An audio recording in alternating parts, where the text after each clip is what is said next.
हो जाएगा जो आप कर रहे हैं कि बालू माफिया हो या उसके साथ मिला हुआ कोई भ्रष्ट पदाधिकारी हो, दोनों पर कमांडिंग सरकार की होगी और जो खेल चल रहा था वो खेल बंद होगा, एक नया बदलाव होगा।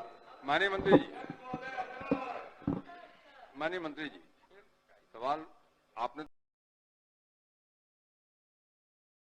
उत्खनन के बारे में आज जो माननीय संसद का ध्यान आकर्षण है वो नाव के रजिस्ट्रेशन पर भी है।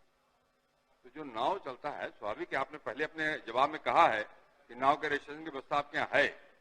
तो माननीय संसद का केवल इतना ही कहना है कि नाव का रजिस्ट्रेशन का, निबंधन का व्यवस्था करा दीजिए, ये उनका आग्रह है।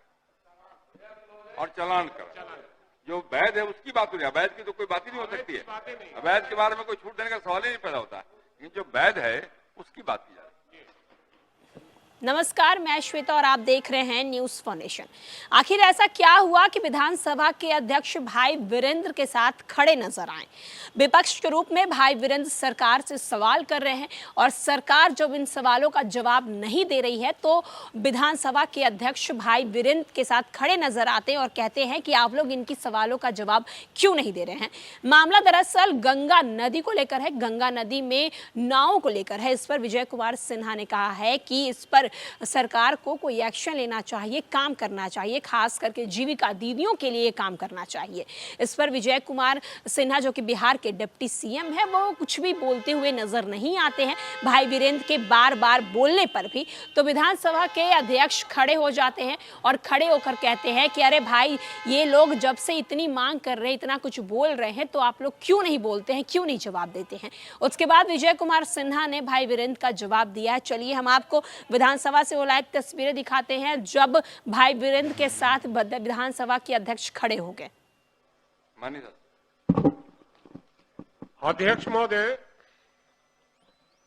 हमने दो ही बात कहा है कि सोन और गंगा के तट पर लोग बसे हुए हैं, जहां एक फसल होता है और वहां लाल बालू और उजला बालू का कारोबार है।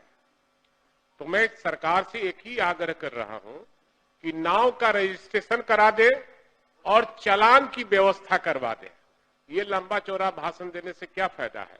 गरीब एक नाव पर कम से कम 30 से 35 आदमी कमाता है, उसका पेट का सवाल है, उसके रोजी रोटी का सवाल है।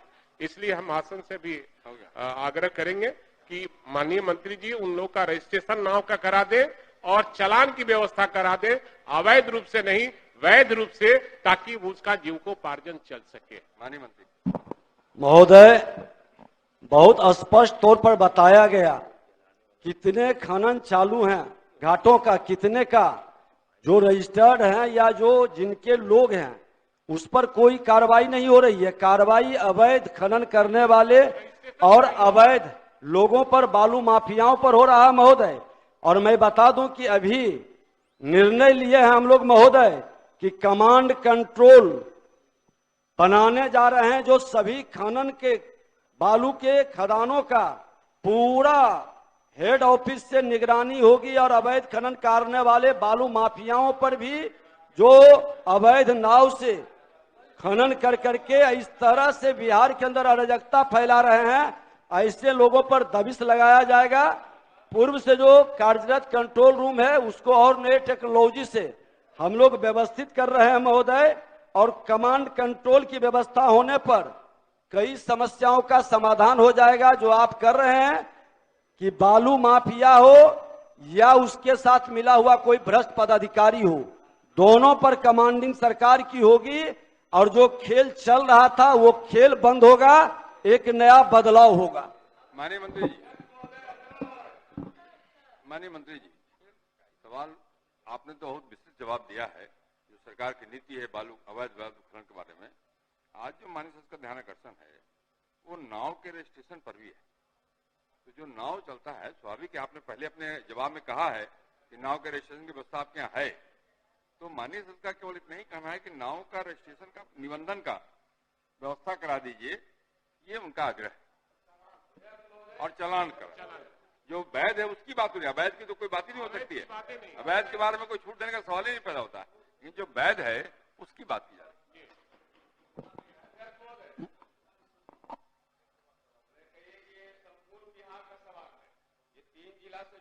मामला अभी उठाए हैं, सारण, पटना और भोजपुर का हजारों मजदूर हैं जो यही जीविका उनका है और उस इलाके में बहुत ही कम उपज है और इसी पर निर्भर है और पूरा बंद कर दिया गया है। अवैध के नाम पर उनको जो नावें जो पकड़ी जा रही है, जला दिए जा रहे हैं। तो जितना जो है लागत लगाते हैं मजदूर कमाने के लिए, उनको पूरा नुकसान कर दिया गया है और बैठ जा रहे हैं। क्या उनको जो है बेरोजगारी भत्ता देती है सरकार? बैठिए। माननीय मंत्री जी, जवाब केवल इन दो चीजों पर। महोदय, हमने पहले भी बताया, जब आप गौर से सुनते कि कोई भी वैध स्रोत से निबंधित ना हो, जो भी आवेदन दिए हैं अगर जो लंबित है तो आप उपलब्ध कराएं, हम उसकी समीक्षा कर करके देख लेंगे। ठीक है।